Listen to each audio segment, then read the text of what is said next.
देखो, दुख की बात है अगर एक बच्चे को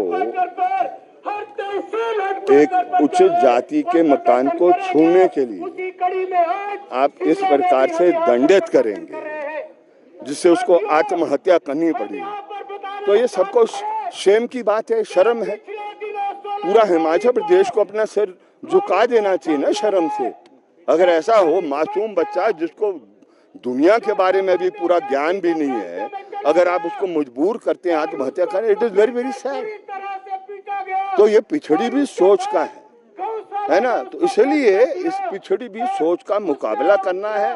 वो जातीय आधार पर है, क्षेत्र के आधार पर है, भाषा के आधार पर है, प्रांत के आधार पर है, या कोई और सोच है जिसके आधार पर ये ऐसी सोच पैदा होती है, उसका मुकाबला करना है। एक बात शेयर कर रहा हूँ, जब कंपनी आती है ना और मजदूरों का शोषण करती है, कंपनी होती है जो इंग्लैंड से आए, कनाडा से आए या दिल्ली से आए, तो वो तो बाहर की नहीं होती। जब हम मजदूर को क्या कहते हैं मांग के ले जाते हैं, तो ये जो बाहर और अंदर वाला सिलसिला है, ये भी अपने आप में एक साजिश है। एक ऐसा है कि आप बाहर और अंदर कर देंगे। बाहर और अंदर क्या है इस देश में?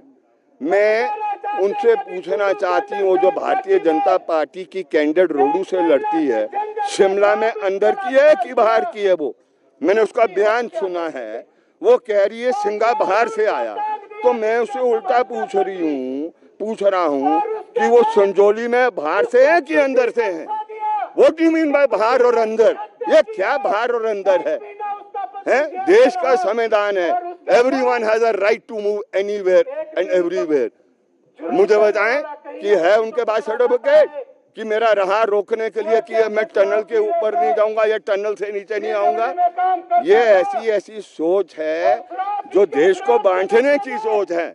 आर्थिक संकट जब गहरा हो जाता है, 1929 में ग्रेट डिप्रेशन आया और इस तरीके की धाराएं बहुत दुनिया में पैदा हुई जो अंदर और बाहर की बात करते रही। और आप जानते हैं कि उसके बाद पूरी दुनिया के अंदर अर्ध फासीवाद और फासीवाद का दौर आया। ये भी वही दौर है। आज आर्थिक संकट इतना गहरा हो गया है और इसलिए इसमें ये जो संकीर्ण सोच और विचार है, ये उसको कुछ लोग मजबूत करना चाहेंगे। पूंजी की हिफाजत में हम जनता की हिफाजत में खड़े होते हैं, मजदूर और किसान के पक्ष में खड़े होते हैं, गरीब और मेहनतकश के हक में हम खड़े होते हैं। अक्षर इस पर नहीं निर्भर करता है ना। अक्षर ज्ञान कोई वो नहीं है। उसी जब तक वो जो राष्ट्र मुक्ति आंदोलन का जो संस्कार थे, उन संस्कारों को हम आगे नहीं कैरी करेंगे, वो सबसे बेहतर संस्कार थे हमारे देश में, जिसने सबसे बड़े दुश्मन का मुकाबला किया, फिरंगियों को बाहर निकाला। तो वो संस्कार चाहिए ना, ये नहीं है साक्षरता डज नॉट मीन दिस। वो तो विश्वविद्यालय में प्रोफेसर भी ऐसी सोच का होगा तो कहाँ डालना वो प्रोफेसर? तो सोच वो है जो मानवता को सबसे बड़ा जगह देते हैं, स्थान देते हैं, वो है सबसे बड़ा विचार और सबसे बड़ा इंसान, उसी को माना जाता है। ये क्या है कि आप जाति के आधार पर, इलाके के आधार पर, भाषा के आधार पर लोगों को बांटेंगे?